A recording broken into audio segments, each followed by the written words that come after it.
What's up, Podcast Land? Episode 109 featuring Frederic Leclercq of Dragonforce is brought to you by Silence and Solitude. Based out of southern New Jersey, Silence and Solitude is a metalcore quintet that consists of Shane Roxas, Colby Hempel, Cody Mitchell, Alexander Coates, and Justin Pomper. The band formed in early 2015 and made their debut in September of the following year, having spent the previous year writing and recording. Now, what were they writing and recording? Well, their debut album Resurgence that came out of December of last year, and it debuted at number 20 on the iTunes Metal charts. They have also released music videos for their single Suffering, Deceiver, and for the cover of Mariah Carey's All I Want for Christmas Is You. Even though that didn't sound exactly like it, but I don't care. So, you don't want to take my word for it? Fine. You don't want to take the band's word for it? Fine. What about New Transcendent's word for it? And they have to say, Resurgence is a must-listen for 2016, without a doubt, especially for fans of metal and its subgenres. If you're looking for something that is emotionally powerful, but not too whiny, aggressive, but not hate-filled, and will stand the test of time, this is the album you've been searching for. For more information, visit www.silenceinsolitude.com. Episode 109 is also brought to you by Old Self. Based out of Toms River, New Jersey, Old Self flashes out ambient rock melodies with poetic arrangements while using people's stories as the concepts and lyricism for their songs. They help bring people's dark thoughts to the public in a very unique manner. Their hope is to reach out to not only their fan base, but to everyone they come across with in a therapeutic way. Recently pairing up with the nonprofit A Voice for the Innocent, they are working on furthering their outreach in hopes that they can help as many people as they can in a positive way through music. For more information, they're on Facebook, Twitter, and Instagram under Old Self Official. Episode 109 is brought to you by From the Deafs. Forming in 2012, From the Deafs is a 5-piece metalcore band hailing from northern New Jersey. They have 2 releases under their belt, their EP The Last Time, and their full-length Animosity. Along with playing shows as much as possible, they're writing more music for another release in the near future. For more information, they're on Facebook, Twitter, and Instagram under From the Deafs NJ. Now we bring it to the other side of the United States, to Seattle. And last but not least, we're talking about 627. So imagine the Foo Fighters and Muse stuffed in an underground studio during the nuclear holocaust with nothing but Weezer and Radiohead albums to session. Yeah, I'd like to be able to fly on the wall there too. Now you can, thanks to 627, delivering the attitude of an underdog and the punch of a champion. 627's chunky guitar riffs, charismatic vocals, and emotional solos are the most beautiful ass-whooping your ears will ever take. For more information, hit up dub7records.com and like them on Facebook, facebook.com/627-627, and that's facebook.com/SIXTWOSEVEN 627. That's spelled out first and then the number 627. It's really not that hard, people. Definitely go over there and tell them how hard it actually is. But let's get into it today. Features Mr. Kevin Pereira talking with Frederic Leclercq. He is the bassist of Dragonforce, and it comes to you right now. From out of the wasteland of generic podcasts and radio shows, one has emerged. It prides itself on having conversations with the most talented musicians from all over the world. If you like a boring question and answer interview, this isn't for you. If you want deep conversations about anything and everything, you've come to the right place. Your new favorite show starts now, and its name is Behind the Barricade.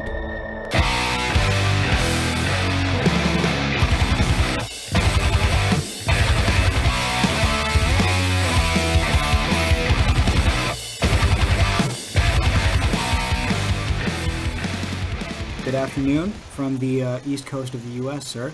It's good to be talking with you. Yeah, good afternoon. Well, good evening for me, actually. You're in France right now? Yeah, I'm in Paris, so it's 9 p.m. Firstly, guys, congratulations on recording your newest full length. Thank you very much. Yeah, and secondly, I'm interested to know what can we not necessarily expect, because as far as speed metal goes, it feels like there's only so much that you can say without getting into it's just going to be really fast. Carry on, but yeah. What I'm curious to know is what won't we be seeing, right? Actually, it won't be that fast all the time. Well, I mean, this is the sort of trademark from Dragonforce that everybody expects all the songs to be fast. But on this album, okay, let me explain. On the previous one, Maximum Overload, Sam came to my place in France, and we wrote everything together. And so that was nice. It was like a nice balance between, say, Dragonforce old style, because Sam's been writing most of the material on the first 5 albums.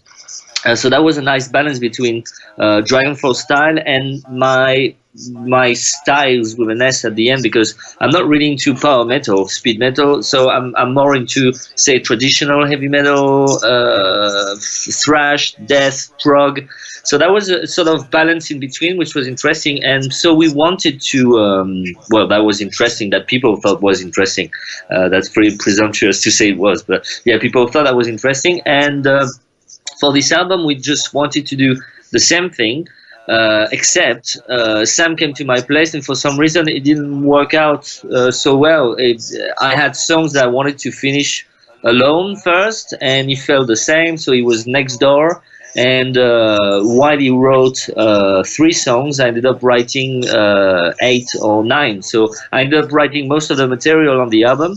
And because my style is different, as I said, it is a departure from the traditional Dragonforce stuff, but also because all the musicians have a very strong personality, it still sounds like Dragonforce. So we're gonna have on this album, you have like for example, a song that is 11 minutes long, and that is not fast. Actually, it's like mid-tempo, epic song. So yeah. So it is slightly different, I'd say. Okay, yeah, because I remember how the game is, slated to be the fastest song that y'all have ever written, clocking in at 235 beats per minute. Yeah. And I'm just wondering, like, we can't. So it would be a safe bet to assume that we shouldn't expect massively blistering, racetrack tempos like that. Yes and no. I mean, because I've been doing interviews, and I was personally under the impression that the album was slow. And then yesterday, someone said, "Oh, the album starts, and it's very fast." And I was like, "Oh, yeah, you're right. Actually, I kind of forgot that." But so we have obviously fast tempos, but some of the songs are not just as fast as it used to be. There are fast songs. A song like Astral Empire is actually 220, 200. I don't know. It's pretty fast. Something. Yeah, I mean that. That's our style. So I guess even though I was writing and thinking of like new directions and whatnot, I was still writing songs for Dragonforce, so I couldn't write all the songs slow, and it wouldn't make sense for the fans, it wouldn't make sense for us.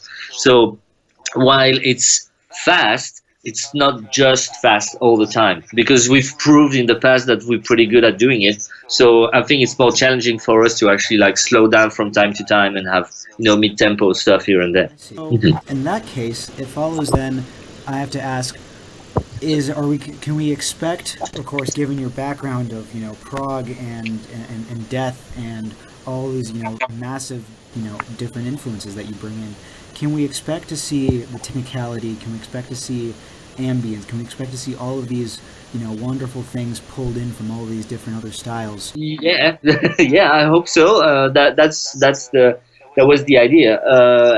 One thing that we worked on really hard was Mark's voice, because something I noticed and something I really wanted to improve is that Mark's been singing, say, not that it was bad, but it was more like one dimension. He had like one voice, which is most of the singers have one voice, but I really wanted him to perform the song as in get into a persona.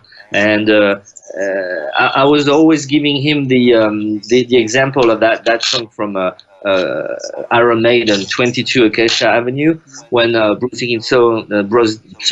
Dickinson sings about madness, and he screams the word madness, and then sadness goes sadness, like really interpreting, the words, and that's something I wanted to experience with Mark, and also to try different things with his voice. So you have a song like War, for example, and he sings like with a very aggressive thrash metal voice, and that's great. People are gonna go like, oh, is that him? But yeah, it's him. And in the song "The Edge of the World," there's a part that is like completely death metal, and he's doing the growling bit as well, and that's great. So I think people are really gonna discover more about the singer. So I think that's one of the element that's really good about this album. Okay, so what I'm hearing is he's still reading the way his vocal style is still very much Dragonforce, but there's still going to be much more dimension added to it. Yeah, exactly. Okay, yeah. That actually brings me to another question. In your work with Dragonforce, like as the entity, how do you guys actually keep up with, sort of retaining your image as constant, and keeping it constant as compared to what people often perceive you as? Because I know that, you guys are often being compared to Bon Jovi on Speed, Journey crossed with Slayer, weird, weird amalgams of bands and genres that I'm sure y'all, don't really consider yourself to be. I'd like to know how much of a dissonance is there between those two ideas. I don't know. I mean, we don't really pay attention to what people say. I think it's funny when people say Journey meets Slayer or Bon Jovi, blah, I don't know, because I mean, we like those bands. That's true too. But but that's not something that we actually think of like, I don't know. I mean, we just there's time for us to write songs, and we write what feels right, and that's how it is. So I don't. There's no real pressure from outside or whatever. We just keep doing what we want, and I think it's just like more. What's really important at the end of the day, without being selfish, but it's more like writing an album that we really enjoy, and then if people like it, then that's great. I think that's the best way to, I think to me that's the best way to, as a musician, is just to be honest and to give something that you really enjoy, and then hopefully the fans will. But I don't really pay attention to people calling us Europe meets Morbid Angel. Musical integrity is definitely important. And yeah. So I'd imagine that also when shifting between these different styles, you can also expect, again, definitely an outcry of those same people who have always been like, but you guys are purely identified with speed and power and all of these things. And when they hear this album, do you think it's still going to, again, it's still going to be Dragonforce, but just a little bit slowed down, a little more technical, a little more varied and nuanced? Yeah, pretty much. I mean, that's a continuity of what we did with Maximum Overload. So people did listen to our previous album. That's pretty much the same direction. Only, like I said, the previous one was like sort of like in between, because Sam was, like I explained before, because we were co-writing, there was like an in between, and now I think it's even more in that direction, because he was not there all the time to tell me, oh, that should be like this, like that. So that's that. But I mean, at the same time, as a music fan myself, when I was listening to Slayer when I was young, I wanted them to play fast all the time. So when they had those albums, it was like more mid-tempo, and I was more, I want them to be fast. So there will always be people that might be disappointed, and they want to have like 8-10 songs that are 200 BPM. But for us, we've done that in the past enough. So I think it's even refreshing for us to to play around with things, because we can't. I don't want to end up being like, say, AC/DC, or just like keep repeating doing the same thing all the time. It's great, and it's fine, but to me it's more important to evolve. And I'm certain that in your different side projects and in the different bands that you've performed in up until now, and even then still on the side, I'm sure that you've been able to accomplish that same musical evolution as well. Yeah. You know that I've been. I released an album last year. I have a band called Sinsanum, and we released an album called Echoes of the Tortured, featuring Joey Jordison on drums, Attila Shah from Mayhem on vocals, Sean Z, who used to be in Darth and Camera as well. So that's another side of the music that I wanted to, I wanted to be able to express that. So I got pretty lucky to do that. While I'm doing Dragonforce right now, this afternoon I was actually recording some Sinsanum stuff. I've been on tour with a band called Loud Blast. It's a death metal from France, and I want to work on a jazz fusion band with Sean Reinert. There's a lot of music in my head constantly, and I think it's important to express it. So that's what I'm doing. Sometimes it's really tiring, so I'm actually pretty tired these days. But it's good fun. It's all good.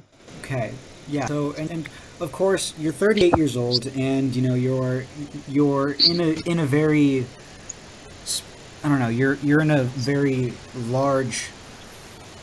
You're in a large band, right? I'm not really sure how to eloquently phrase that, because Dragonforce is kind of a staple among the heavy metal community, right? Would that be accurate to say? Yeah, I suppose. Yeah. Yeah, and I'd imagine that as you get further on into your career, it becomes harder to stop. Would that be correct? Yeah, not that I ever considered stopping. So I suppose what I'm trying to say is like that as you progress into your career, you also have to it becomes another issue of balancing your energy with your creativity. What you can there's a very fine line between what can and what you can't do. Yeah, I suppose so. Yeah. But yeah. Yeah. So my question is, leading from that is, how do you keep yourself in the right headspace, as you record this album, as you embark on tours, as you just go day to day? Yeah. Well, I don't really know. I just happen to do it. I'm trying to do the best I can. I don't know. Sometimes I'm just like, fuck, damn, I have to go on tour. I have to do this show in 2 days, and I still have to finish that. And oh God, how am I gonna do it? But I still managed to do it somehow. So there's a lot of moaning involved and a lot of lack of sleep. But at the end of the day, I really enjoy playing music, and it's a huge part of my life. And there's nothing. So I don't know. I mean, I try to stay healthy, but not even that. I don't really, that'd be lying. I mean, I do sport a bit, but it's just for myself. I don't know. I just take it, day to day, and I try to do it. And so far so good. But I just, maybe someday I'll be like, oh God, I can't do it anymore. I don't know, but so far so good. That's good. That's good, because I feel like as long as you have the chance to keep making music, as long as you have the chance to do it and still love it, there's no question why you shouldn't be. Yeah, exactly. But mind you, being 38, I started last year, and that's when I was doing promo for Sinsanum.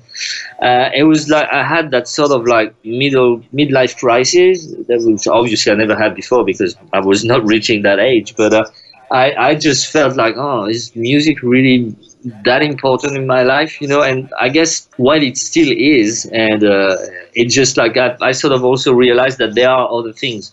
I spent most of my life just having music number one, and the rest didn't matter. But I guess now to me it's important also to be happy with my girlfriend and to see my friends. So it's nice.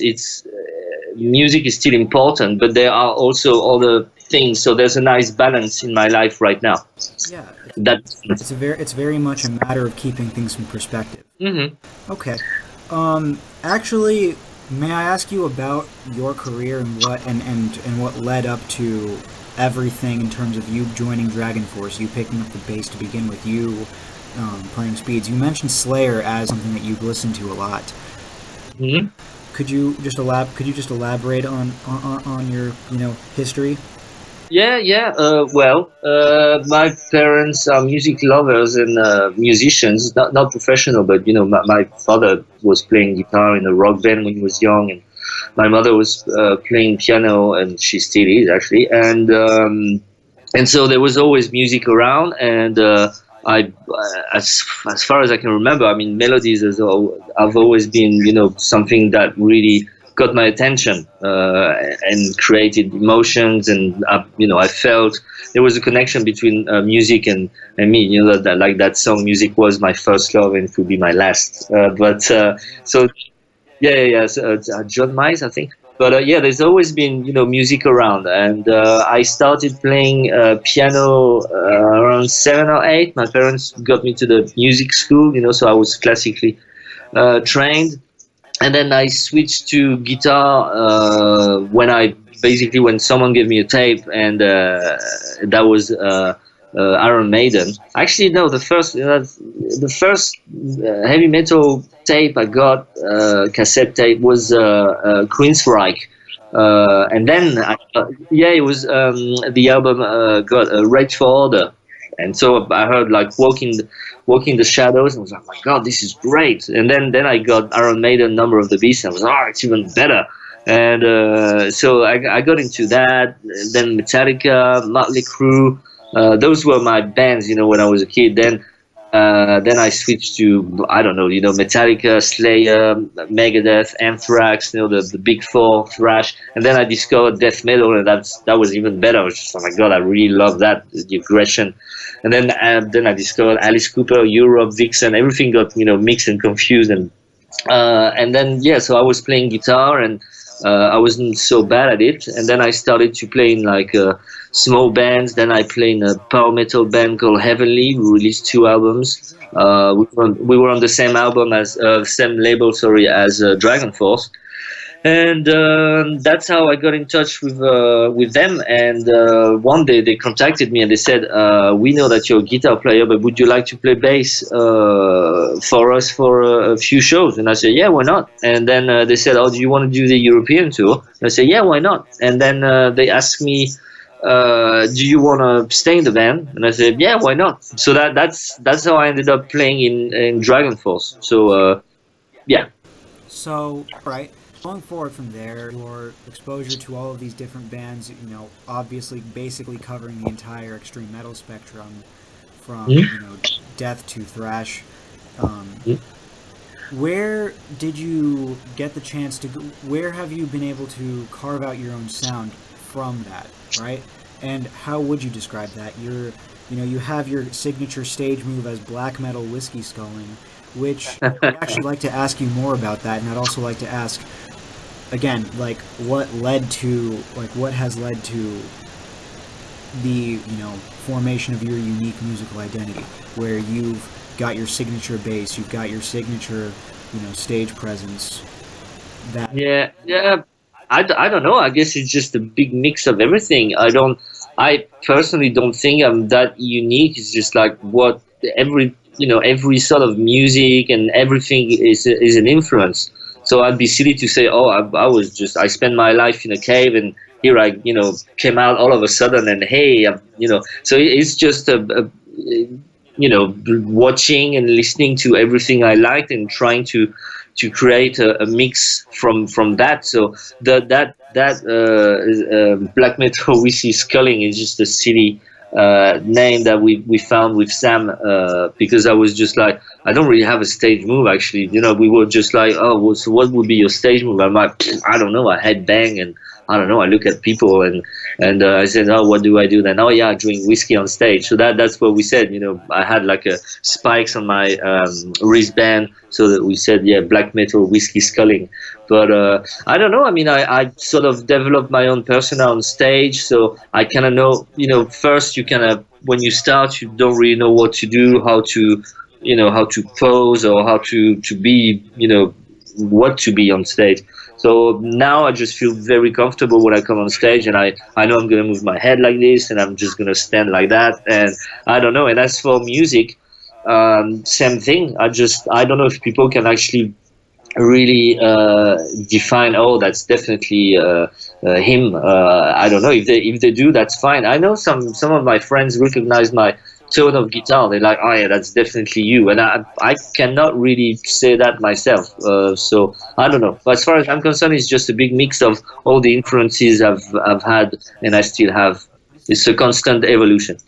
That's I like that. I'm actually very glad you said that. And as we begin to close down, because I know you've got another interview coming at you as well. Yep. I've got to ask, what has been your biggest obstacle in your entire musical career, and how have you evolved to move past that? Let me think. What could have been the biggest? I don't know. I guess I've been pretty lucky so far. I don't know. I mean, maybe if I was born in a different country, maybe things would have been better. But then again, I don't know. I feel pretty lucky so far. So I don't think nothing's been really an obstacle so far. I don't know. Maybe if I had that long blonde straight hair, that would have been better. But I don't know. I always wanted to have like blonde straight hair when I was younger, but I was pretty happy with my curly hair afterwards. So no, I don't know. Either of your parents are blonde? No, well, my dad's got like sort of blonde-ish hair, but I got my mother's hair, so that's sort of thick and curly and brown. The brown, the blonde is painfully recessive. Yeah. But that's fine. So no, I don't think anything's been an obstacle. So I'm pretty happy like that. All right. Well, I'm glad to hear that. As we begin to wind down, then, do you have anything to plug to our listeners? Well, thanks for listening to this interview. Check out our new album, Reaching into Infinity, that comes out on the 19th of May, I believe. And let us know. Let me know if you like it or not. Hopefully, you will. Like I said, I've tried to be honest. As far as I'm concerned, try to be honest with music, and I really did what I wanted to listen to. So hopefully you will too, and that'd be great. And see you on tour fairly soon, because we're gonna play in the US in July, I believe. So hopefully see you then. And we can catch you on Twitter, Facebook, Instagram. Yeah. If you look up on Instagram, it's Evil Fredos. That's my nickname. And just Fred Leclerc on Twitter, and Facebook, Frederic Leclercq Official. So you just have to Google my name first to make sure you spell it right. All right. Yeah. All right, and to all of our listeners, you can find me at GRNDTHFT ACDMIA, that's Grand Theft Academia, and on Instagram at @Pereira.k. Thank you so much, Mr. Leclerc. It was a pleasure talking to you, sir.